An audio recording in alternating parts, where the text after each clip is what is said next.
Have you ever stopped to observe that inner voice that never shuts up?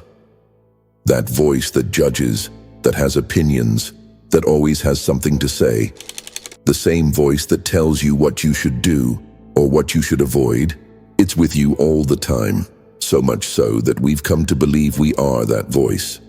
But what if I told you that this constant conversation in your head is not really you? Think about it for a moment. The moment you open your eyes in the morning, your mind starts talking. Hurry up, you've got so much to do. Why did you do that yesterday? You're not doing enough. It's like a constant murmur, a continuous commentary that, even if you ignore it, is always there. But then, a disturbing question arises. If you are the one listening to that voice, then who are you? Let me invite you to imagine something. Close your eyes and picture a completely silent place. No thoughts, no analysis, no words, just you, in your purest state. In that mental stillness, what remains? Where is that voice that seemed so powerful a moment ago? Here comes a truth that many prefer to avoid. That inner voice that seems to run your life is nothing more than an echo, a reflection of your experiences, your fears, and what society has instilled in you. You are something much deeper, something that doesn't speak, but observes. Pause and reflect on this. When you feel anxious, what's really causing the distress? It's not the situation itself. It's what your mind tells you about it. That voice that exaggerates, that predicts disasters, that says everything is going to go wrong. And here's the unsettling part. That voice isn't trying to help you. Its goal is to control you. It acts as a filter through which you see life. And that filter is often distorted. Neuroscience studies have revealed something shocking. Most of our thoughts are not conscious, they're automatic. The mind operates like software running in the background, repeating ideas, fears, and beliefs you never consciously chose. That mental chatter is just a habit. It doesn't define who you are. And yet that habit can become your greatest obstacle or your greatest ally.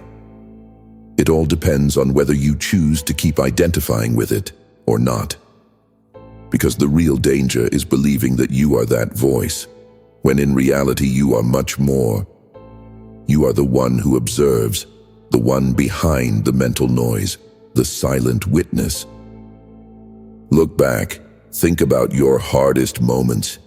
Isn't it true that the deepest pain came from what you thought about what happened? Phrases like, "This can't be fixed. I'll never be okay. I'm a failure." That narrative builds a story, and that story shapes your reality and your self-image. But hear me clearly, you are not that story. You are the one witnessing it. For centuries, many cultures have understood this. Buddhism, for example, teaches that suffering comes from clinging to those thoughts. Meditation is nothing more than training the mind to observe without judgment, to take distance from that voice. And when you stop reacting to every thought as if it were the truth, something shifts. You begin to free yourself. You don't need to retreat to the mountains or become a monk to do this. You just need to pause, to look inward. Next time a negative thought arises, stop and ask yourself, is this thought really true? Or is it just my mind creating a story? When you do that, the magic begins. You start to release the illusion that the voice is your identity. You begin to reconnect with yourself. I want you to remember this. You are not the voice. You are the one who hears it. And when you truly understand that, you reclaim your power. Because real change begins when you stop living according to the stories your mind keeps repeating and start acting from a place that is more authentic, more profound. This video will help you understand how that mental chatter can dominate you, how it shapes the way you see the world, and most importantly, how to break free from its control. The first step toward freedom is realizing that voice is not you. And when you truly grasp that, a universe of possibilities will open before you. Do you dare to begin this journey into the unknown? Stay with me, because in the end, you won't just know how to identify that mental voice, you will have discovered how to reconnect with your essence. And I promise you, what exists in that silence is far greater than you ever imagined. The greatest mystery isn't in the cosmos or the deepest oceans. It's within you. In that tireless voice that comments, compares, fears, and predicts. But tell me something. Have you ever wondered where it comes from? And why, at times, it seems like it's only there to sabotage you? As if it knew exactly where to hurt you.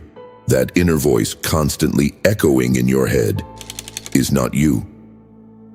Even if it feels familiar, even if you've heard it for years, even if it sounds like you, it's not. Doesn't that seem unsettling? It's like you've been living with a stranger inside you, one that speaks like you, uses your memories, your fears, your aspirations, but who, in essence, is just a fraud. Imagine you're in a room with someone who never stops talking. This friend constantly reminds you of your mistakes, criticizes everything you did, warns you about everything that could go wrong tomorrow, and never misses a chance to remind you of your failures. How long would you tolerate being around someone like that? Now think about this. That same voice lives inside of you, and the most alarming part, you listen to it without questioning, without challenging it, as if every word it says were an absolute truth. But here's something you need to know. That voice has no power over you, unless you give it power. Every time you believe its judgments, every time you fall into its fears or worries, you're giving it strength, you're giving it authority. But there's a way out. You can learn to observe it, to understand how it works, and finally, to take back control. Let me tell you a story. It's about a woman named Anna. Anna lived a life that, from the outside, seemed perfect. She had a good job, close friends, a loving family. But at night, when the world went quiet, that voice would appear. It whispered doubts. It threw every insecurity in her face. It repeated, "You're not good enough. You'll never make it." And Anna, she listened. She believed it.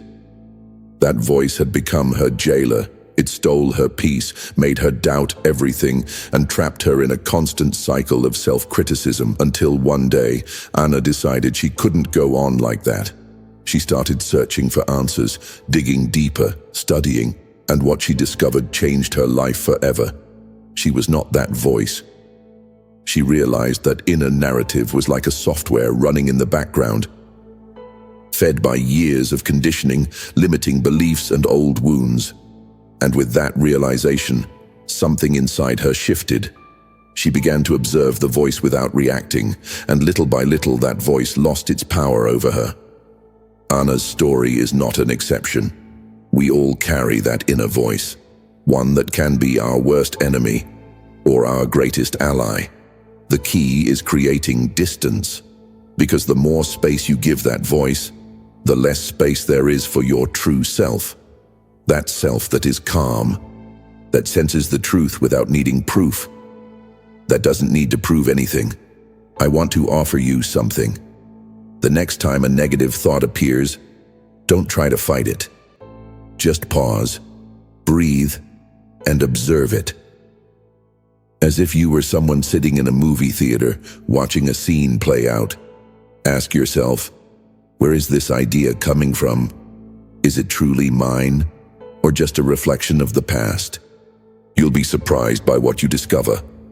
Many of those thoughts make no sense at all. They're like passing shadows, with no real substance or value. True freedom doesn't come from fighting those thoughts, but from no longer identifying with them. Because once you realize you are not that voice, you discover something incredible. You are the space in which that voice appears, and in that space, there is peace, there is silence, there is freedom. Think about it. If that voice were you, you couldn't observe it, you couldn't question it. But you can, right? That's the greatest proof that you are the one who observes, not what is being observed. And that change in perspective can radically transform your life. So, who are you? That is the question that brought us here. And if you've read this far, I want you to know something essential. You are not the voice that points out your flaws, that feeds your fear, or insists on telling you who you should be. You are so much more. You are the awareness that listens. You are the silent being that has always been there, beyond the mental noise. Imagine for a moment what life would be like if that voice no longer dictated how you feel, what you decide, or where you go. Can you sense how much weight you could let go of? It's not about eliminating thoughts. Thinking is part of our nature. But about freeing yourself from the control they have over you. Remember this: you don't have to believe everything you think, because you are not the sum of your thoughts. You are the awareness that watches them, and that awareness has always been free. You just needed to remember. So the next time that voice whispers doubts, fears, or criticism, pause, breathe, and repeat. That voice is not me. I am the one who hears it. Because that simple act, that brief moment of clarity, gives you back immense power.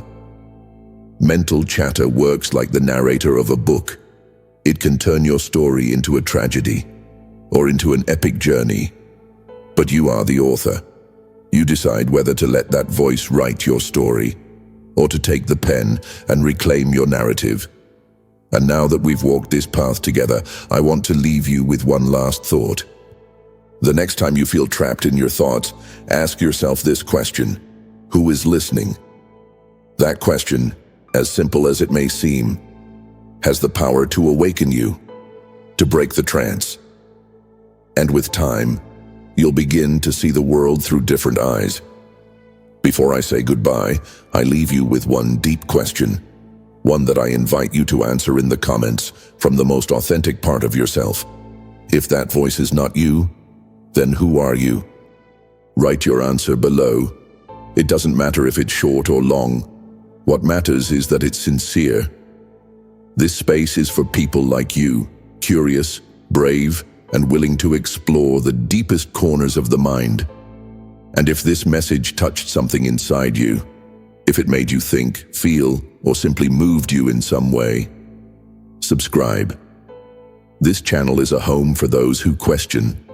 I see you in the next video. Goodbye.